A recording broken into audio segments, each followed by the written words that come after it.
नमस्कार मेरे नौजवान साथियों, कैसे हैं आप सब। आशा करता हूं आप सभी स्वस्थ और प्रसन्न होंगे तथा लगातार सीख रहे होंगे। मैं Prem, assistant professor PSMPG college geography department Kannauj, आपका स्वागत करते हैं हमारे YouTube channel geography with Prem में। दोस्तों, आज हम जिस टॉपिक की बात करेंगे उसका नाम है अक्षांश और देशांतर रेखाएं। ठीक है, तो चलिए शुरू करते हैं आज का लेक्चर लॉन्गिट्यूड एंड लैटिट्यूड के बारे में। तो दोस्तों, जो अक्षांश और देशांतर रेखाएं हैं वह पृथ्वी पर खींची गई कोई वास्तविक रेखा नहीं है। यानी कहने का मतलब है कि पृथ्वी में कोई ऐसी रेखाएं खींची हुई नहीं है, वास्तविक नहीं है। ठीक है, बल्कि ये दोनों ही रेखाएं ग्लोब पर खींची गई काल्पनिक रेखाएं होती हैं। तो ये आपको याद रखना है कि पृथ्वी पर ऐसी कोई रेखा खींची हुई नहीं है, लेकिन अध्ययन की सुविधा की दृष्टि से हम इन काल्पनिक रेखाओं को मान लेते हैं। ठीक है, यहाँ पे हम दोस्तों ग्लोब बता दें आपको, तो पृथ्वी का एक प्रतिरूप होता है जो कि अक्षांश और देशांतर रेखाओं के माध्यम से बना होता है। ठीक है दोस्तों, इस चित्र में आपको अक्षांश और देशांतर रेखाएं दिखाने की कोशिश की गई है। ठीक है, आप देख पा रहे होंगे कि कुछ रेखाएं पश्चिम से पूर्व दिशा में खींची गई हैं और कुछ रेखाएं उत्तर से दक्षिण खींची गई हैं। ठीक है, ये आपका नॉर्थ पोल यानी उत्तरी ध्रुव है। ठीक है, और जस्ट अपोजिट यहाँ पर आपका दक्षिणी ध्रुव है। तो ये आपको दिखाई गई हैं, तो इन्हें आप ध्यान से देख सकते हैं। चलिए आगे देखते हैं।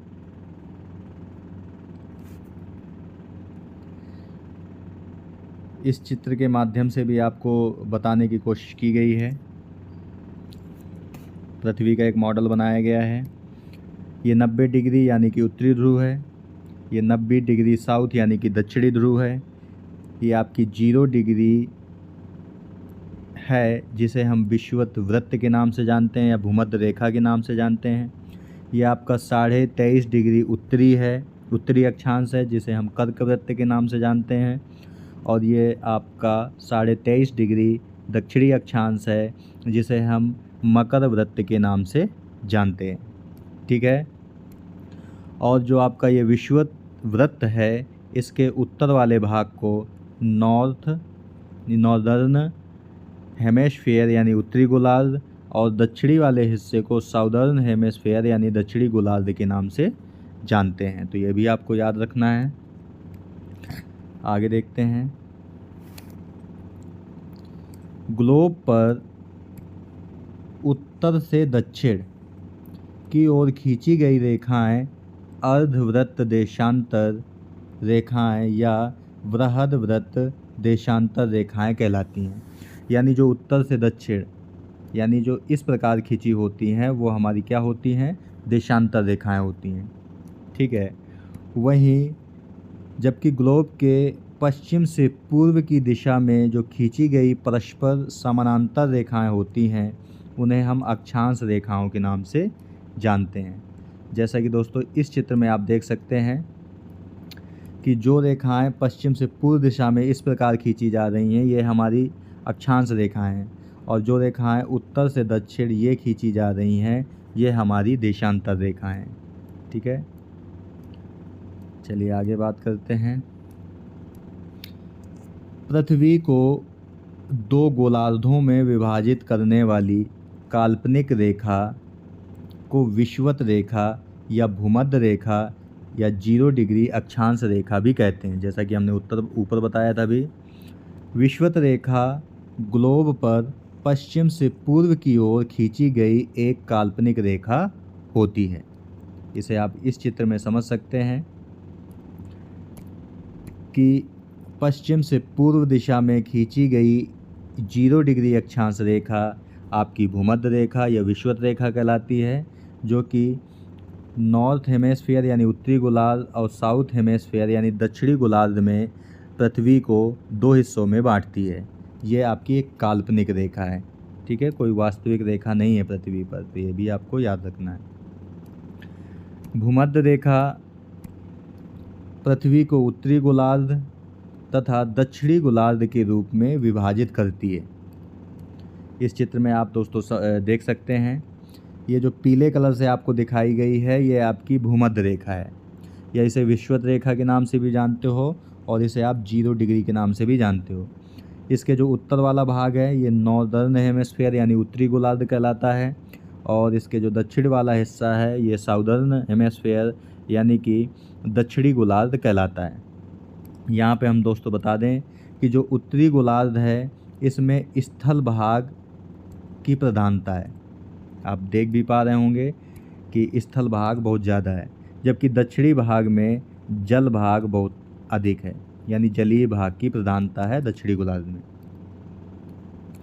आगे देखते हैं, विषुवत रेखा से उत्तर या दक्षिण में किसी भी बिंदु से पृथ्वी के केंद्र से, यानी विषुवत रेखा से उत्तर या दक्षिण में किसी भी बिंदु से पृथ्वी के केंद्र से मापी गई कोणीय दूरी अक्षांश रेखा कहलाती है। यानी अक्षांश रेखाएं एक प्रकार की कोणीय दूरी होती है, ठीक है। अक्षांश रेखाएं प्रत्येक 1 डिग्री के अंतराल पर दोनों ध्रुवों तक खींची गई हैं।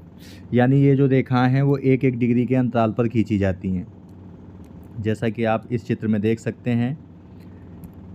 मान लीजिए पृथ्वी का केंद्र है, ठीक है। इस केंद्र से जब हम ध्रुवों की ये रेखाएं खींचते हैं 1-1 डिग्री के अंतराल पर, तो ये हमारी अक्षांश रेखाएं होती हैं, ठीक है।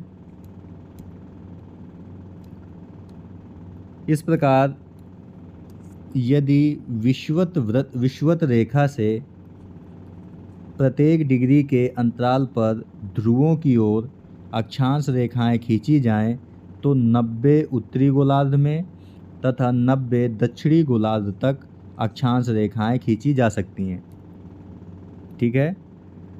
यानी कहने का मतलब है, आप इस चित्र में फिर से देख सकते हैं कि मान लीजिए ये 0 डिग्री अक्षांश है, तो 0 डिग्री से लेकर के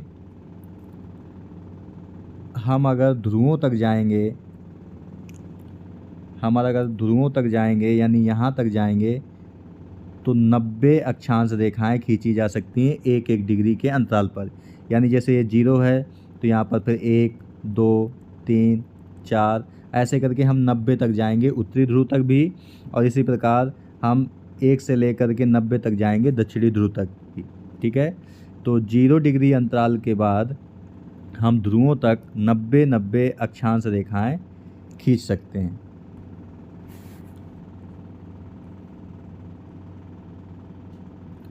खींची जा सकती हैं। इस प्रकार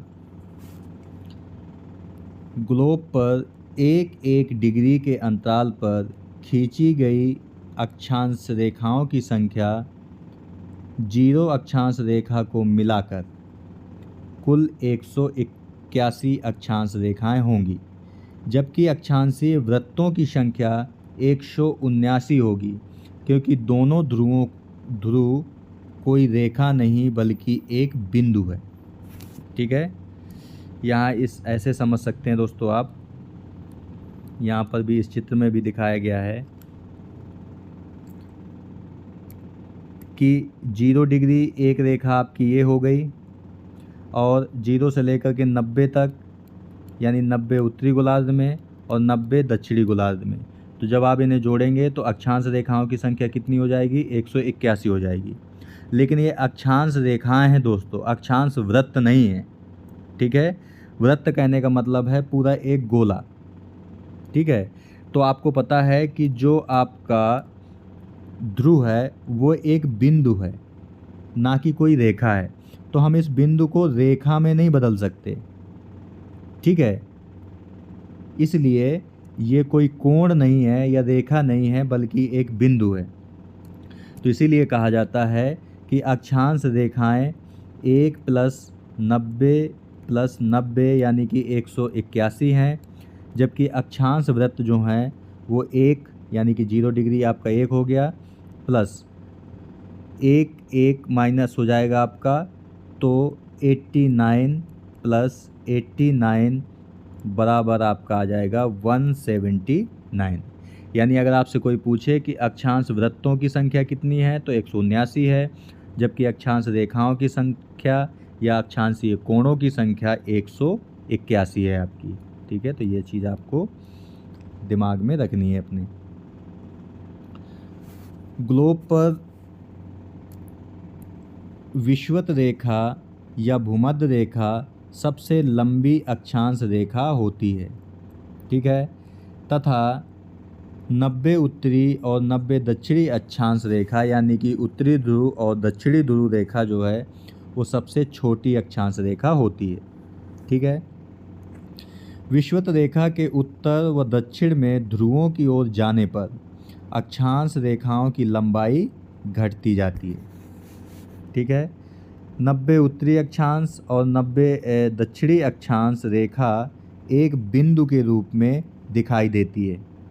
भूमध्य रेखा पृथ्वी को 2 बराबर भागों में विभाजित करती है। ठीक है, इसे दोस्तों आप इस चित्र के माध्यम से फिर से समझ सकते हैं। आप देख पा रहे हैं कि जो 0 डिग्री अक्षांश रेखा है वो सबसे लंबी अक्षांश रेखा है, और जैसे जैसे हम ध्रुवों की ओर बढ़ेंगे इन अक्षांश रेखाओं की लंबाई कम होती जा रही है, आप भी देख पा रहे होंगे। और जो उत्तरी ध्रुव है और दक्षिणी ध्रुव है तो वो तो एक बिंदु के रूप में है।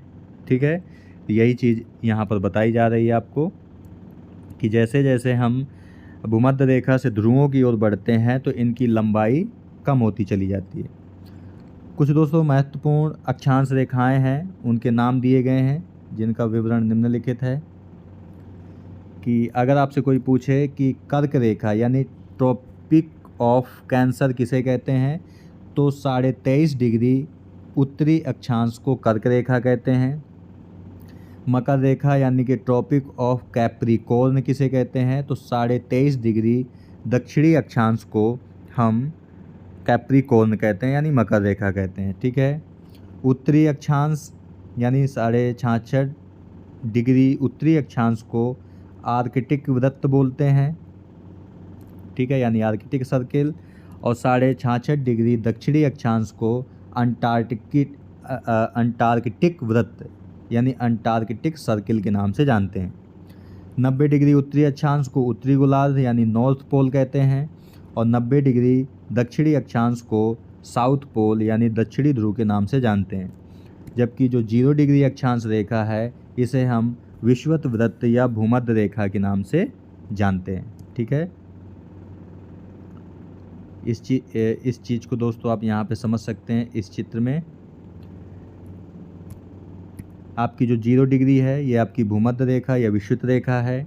23.5 डिग्री जो आपका है वो ये कर्क रेखा है उत्तरी अक्षांश।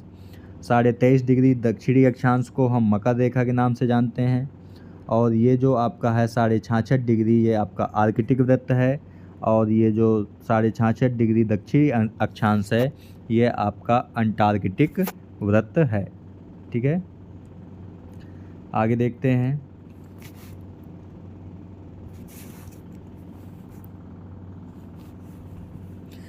अक्षांश रेखाएं काल्पनिक होती हैं, जैसा कि ऊपर भी बताया गया है कि ऐसी कोई पृथ्वी पर रेखाएं नहीं खींची हुई हैं, लेकिन ये काल्पनिक रेखाएं। धरती पर जिन स्थानों से ये काल्पनिक रेखाएं गुजरती हैं वहाँ 2 अक्षांश रेखाओं के मध्य की दूरी 1 डिग्री पर 111 किलोमीटर होती है। कहने का मतलब ये है कि मान लीजिए ये 0 डिग्री रेखा है और ये 1 डिग्री अक्षांश रेखा है, तो इनके जो बीच में अंतर आपका दिखाई दे रहा है वो कितने किलोमीटर का होगा? 111 किलोमीटर का होगा। यही बात कही गई है कि 2 अक्षांशों के मध्य की जो दूरी है वो 1 डिग्री पर 111 किलोमीटर होती है, जो 2 अक्षांश रेखाओं के मध्य समान रहती है। यानी कहने का मतलब है कि 0 से लेकर के हम अगर 90 तक भी जाते हैं तो इन सब के बीच की जो दूरी होगी वो 2 अक्षांश रेखाओं पर 111 किलोमीटर ही होगी। अब ऐसा नहीं है कि 0 से लेकर 1 के मध्य 111 किलोमीटर है तो 1 से लेकर के 2 के मध्य 112 किलोमीटर हो जाए, ऐसा नहीं होगा। ये समान दूरी पर खींची जाती हैं, यानी कि सभी के बीच की दूरी 111 किलोमीटर ही होगी। पृथ्वी पर उत्तरी ध्रुव से लेकर दक्षिणी ध्रुव तक खींची गई रेखाओं को देशांतर रेखाएं कहते हैं। यानी दोनों ध्रुवों को मिलाने वाली जो रेखा होती है वो वो देशांतर रेखा कहलाती है। प्रत्येक देशांतर रेखा एक ध्रुव से शुरू होती है और दूसरे ध्रुव तक जाकर मिल जाती है। इस चित्र में आप देख पा रहे होंगे दोस्तों कि एक जो देशांतर रेखा है, मान लीजिए यहाँ से शुरू होती है 90 डिग्री उत्तरी अक्षांश यानी उत्तरी गोलार्ध से, तो वो दक्षिणी गोलार्ध तक जाती है। ठीक है, तो इसे हम क्या कहते हैं, ये आपकी होती है एक देशांतर रेखा। ठीक है, आगे देखते हैं।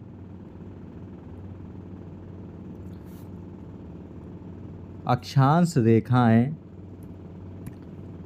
रेखा ना होकर बल्कि एक वृत्त है, क्योंकि आपको पता है दोस्तों कि जो आपका अक्षांश रेखा है वो एक वृत्त के रूप में होती है इस प्रकार। ठीक है, तो जो अक्षांश रेखाएं होती हैं वो रेखा ना होकर एक वृत्त होती हैं जो कि पृथ्वी को चारों तरफ से घेरे रहती हैं, जबकि देशांतर रेखाएं एक वृत्त ना होकर बल्कि एक रेखाएं होती हैं। ये आपको डिफरेंस याद रखना है। अक्षांश रेखा रेखा नहीं है, एक वृत्त है, लेकिन देशांतर रेखाएं वृत्त नहीं है, यह एक रेखा होती है जो एक ध्रुव से शुरू होकर दूसरे ध्रुव पर समाप्त हो जाती है। ठीक है, तो ये आपको याद रखना है। प्रत्येक गोलाकार वस्तु 360 डिग्री होती है, यानी कोई भी गोलाकार वस्तु आप देखेंगे तो वो 360 डिग्री में विभाजित होती है। इसलिए पृथ्वी को भी 360 डिग्री में विभाजित किया गया है। देशांतर रेखाएं 1 डिग्री के अंतराल पर खींची गई हैं, अतः कुल देशांतर रेखाओं की संख्या 360 है। अब आपको पता चल गया कि 360 क्यों है, क्योंकि पृथ्वी को 360 डिग्री में विभाजित किया गया है और देशांतर रेखाएं 1 डिग्री के अंतराल पर खींची जाती हैं, तो जाहिर सी बात है कि 360 इनकी संख्या हो जाएगी। वह देशांतर रेखा जो लंदन के ग्रीनविच, लंदन में दोस्तों एक प्रयोगशाला है जिसका नाम ग्रीनविच है, तो वह देशांतर रेखा जो लंदन के ग्रीनविच से होकर गुजरती है उसे हम 0 डिग्री देशांतर रेखा कहते हैं। ठीक है, 0 डिग्री देशांतर के पूर्व में स्थित देशांतर रेखा को पूर्वी देशांतर रेखा और 0 डिग्री देशांतर के पश्चिम में स्थित देशांतर रेखा को पश्चिमी देशांतर रेखा कहा जाता है। ठीक है, ग्रीनविच को प्रधान याम्योत्तर रेखा भी कहते हैं, प्रधान याम्योत्तर रेखा भी कहते हैं। ठीक है, यहाँ पे जो दोस्तों प्राइम मेरिडियन है आपको, ये प्रधान याम्योत्तर रेखा है जिसका मान कितना है, 0 डिग्री है। ठीक है, 0 डिग्री से जब हम पूर्व की तरफ बढ़ेंगे यानी इस तरफ बढ़ेंगे तो इस साइड जो देशांतर रेखाएं होंगी सब में पूर्वी लिखा जाता है। ठीक है, और जो पश्चिम की तरफ जाएंगे जब हम, तो सभी देशांतर रेखाओं के साथ पश्चिमी लिखा जाता है। ठीक है, तो 0 डिग्री से पूरब का भाग पूर्वी गोलार्ध यानी कि ईस्टर्न हेमिस्फीयर और पश्चिम वाला पार्ट वेस्टर्न हेमिस्फीयर यानी कि पश्चिमी गोलार्ध के नाम से भी जाना जाता है, तो ये भी आपको याद रखना है। ठीक है, इसके बाद दोस्तों हम यहाँ पे बता दें आपको कि जो 0 डिग्री देशांतर रेखा यानी प्रधान याम्योत्तर है वह कितने देशों से होकर के गुजरती है। तो जो ग्रीनविच है आपकी वो इंग्लैंड, फ्रांस, स्पेन, अल्जीरिया, माली, बुर्किना फासो, टोगो, घाना और अंटार्कटिका से होकर के गुजरती है। यानी कितने देशों से होकर के जाती है, 1 2 3 4 5 6 7 6, ये दोनों एक ही है दोस्तों, फिर से गिन लेते हैं एक बार, 1 2 3 4 5 6 7 8, यानी 8 देशों से होकर के गुजरती है। चूँकि दोस्तों आपको पता है कि अंटार्कटिका कोई देश नहीं है, एक ये महाद्वीप है। ठीक है, आप इस चित्र में भी देख पा रहे होंगे, यहाँ पे देख सकते हैं आप कि यह 8 देशों से होकर के जाती है। ठीक है, ये जो देखा जा रही है आपकी, और अगर आपसे कोई महाद्वीप पूछे कि कितने महाद्वीप से होकर जाती है, तो 3 महाद्वीप से होकर के जाती है। कौन कौन से? एक तो आपका आएगा यूरोप, दूसरा आएगा आपका अफ्रीका और तीसरा आएगा आपका अंटार्कटिका। ठीक है, यानी जो प्रधान याम्योत्तर है आपकी, वह 8 देश प्लस 3 महाद्वीपों से होकर के गुजरती है। ठीक है, और इन देशों के नाम दोस्तों आपको याद रखना है। इंग्लैंड, फ्रांस, स्पेन, अल्जीरिया, माली, बुर्किना फासो, टोगो, घाना से होकर के ये गुजरती है। ठीक है दोस्तों, पृथ्वी अपने अक्ष पर 360 डिग्री घूमने में कुल 24 घंटे का समय लगाती है। ठीक है, 24 घंटे का बेसिकली अगर देखा जाए तो 23 घंटे 56 मिनट और 4 सेकंड का समय लेती है पृथ्वी अपने अक्ष पर घूमने में। पिछले वीडियो में हमने पृथ्वी की गतियों के बारे में जब बता रहे थे, तब आपको ये चीज़ बताई थी कि पृथ्वी अपने अक्ष पर 23 घंटे 56 मिनट और 4 सेकंड में घूम जाती है, जबकि वह सूर्य की जो परिक्रमा है उसके लिए 365 दिन 5 घंटे 56 मिनट और 48 सेकंड का समय लेती है। ठीक है, तो पृथ्वी कितने समय में, यानी लगभग 24 घंटे में 360 डिग्री घूम जाती है। अतः पृथ्वी 1 डिग्री घूमने में 4 मिनट का समय लगाती है।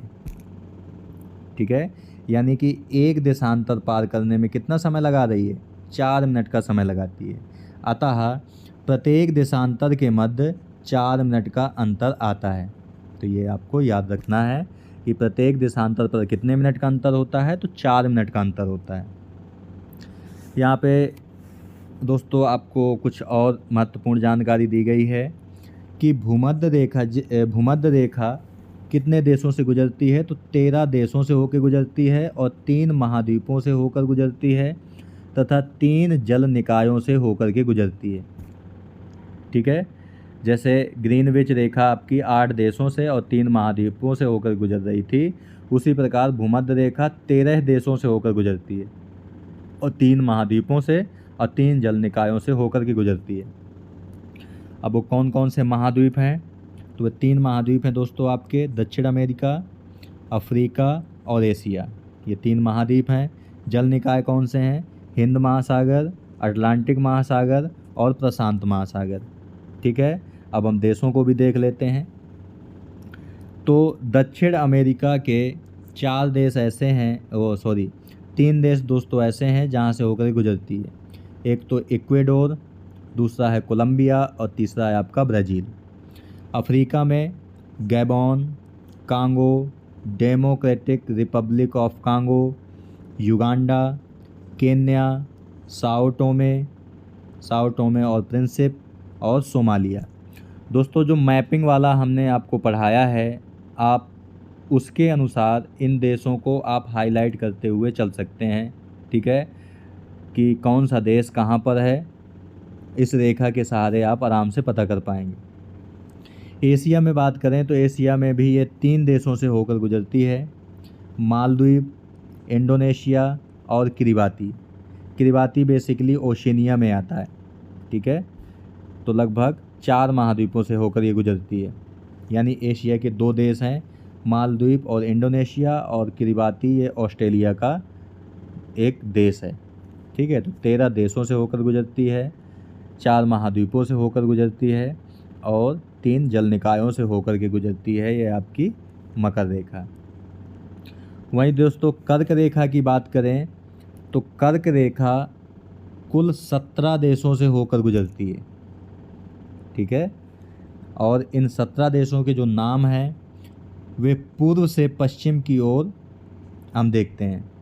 ठीक है, यानी इस प्रकार हम देखेंगे, ये तो ईस्ट है आपका, ये वेस्ट है आपका। तो आप एटलस पे भी इन मैपों को इन देशों के देख सकते हैं।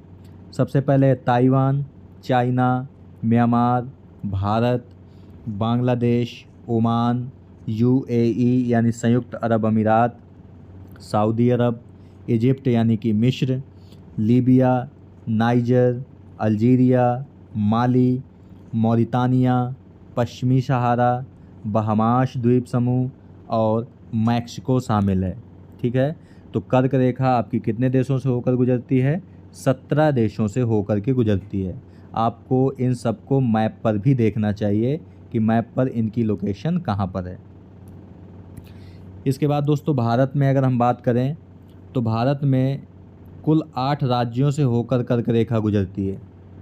ठीक है, तो ये भी आपसे क्वेश्चन बहुत पूछा जाता है कि कर्क रेखा कितने राज्यों से होकर गुजरती है? तो 8 राज्यों से। कौन कौन? गुजरात, राजस्थान, मध्य प्रदेश, छत्तीसगढ़, मिजोरम, झारखंड, पश्चिम बंगाल और त्रिपुरा से होकर के गुजरती है। तो ये आपको 8 राज्यों के नाम याद रखने हैं। इसी प्रकार दोस्तों अगर मकर रेखा की बात करें हम, तो मकर रेखा पर अगर स्थित देशों की बात करें तो मकर रेखा पर स्थित देश पृथ्वी की सतह पर 10 देश हैं, यानी मकर रेखा 10 देशों से होकर गुजरती है। कौन? और 3 जल निकायों से होकर गुजरती है और 3 महाद्वीपों से होकर के गुजरती है। ठीक है, कौन कौन से देश हैं? अर्जेंटीना, चिली, नमीबिया, दक्षिण Africa, Madagascar, Australia, Brazil, Paraguay, Botswana, Mozambique जैसे देश आपके आते हैं। ठीक है, तो आपको ये सब याद रखना है कि जो आपकी 0 डिग्री रेखा है वह 8 देशों से और 3 महाद्वीपों से होकर गुजरती है। जो आपकी ये तो आपकी देशांतर रेखा है दोस्तों, और 0 डिग्री जो आपकी भूमध्य रेखा है ये आपकी 13 देशों से होकर गुजरती है। ठीक है, 3 जल निकायों से होकर के गुजरती है। ठीक है, और 4 महाद्वीपों से होकर के गुजरती है। ठीक है, और कर्क रेखा की बात करें अगर हम, तो कर्क रेखा 17 देशों से होकर गुजरती है और भारत के 8 राज्यों से होकर गुजरती है। मकर रेखा की बात करें तो मकर रेखा 10 देशों से होकर के गुजरती है। ठीक है दोस्तों, तो दोस्तों आज हम यहीं तक बात करते हैं, वीडियो क्योंकि लंबा होता जा रहा है। ठीक है, तो आज हम यहीं तक बात करते हैं। ये अक्षांश और देशांतर रेखाओं का पार्ट 1 है। ठीक है, आज हमने आपसे बात की कि अक्षांश रेखा क्या है, देशांतर रेखा क्या है, साथ ही साथ हमने देखा उत्तरी गोलार्ध क्या है, दक्षिणी गोलार्ध क्या है। ठीक है, और साथ ही हमने देखा कुछ महत्वपूर्ण अक्षांश रेखाओं के बारे में, जिसमें कर्क रेखा, मकर रेखा, आर्कटिक वृत्त, अंटार्कटिक वृत्त, उत्तरी ध्रुव, दक्षिणी ध्रुव और विषुवत वृत्त तथा भूमध्य रेखा के बारे में देखा। साथ ही साथ आपसे दोस्तों देशांतर रेखाओं के अंतर्गत प्रधान याम्योत्तर रेखा के बारे में बात की, और ये भी बताया कि पूर्वी गोलार्ध क्या है, पश्चिमी गोलार्ध क्या है, और इसके बाद दोस्तों कुछ प्रमुख रेखाएं कितने देशों से होकर के गुजरती हैं ये भी हमने आपसे बात की है। ठीक है दोस्तों, तो मिलते हैं नेक्स्ट वीडियो में अक्षांश और देशांतर रेखाओं के पार्ट 2 के साथ। तब तक के लिए नमस्कार।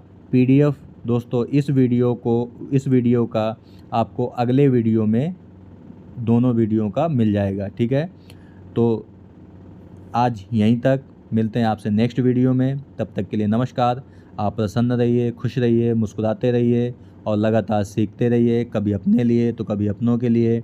धन्यवाद। जय हिंद दोस्तों।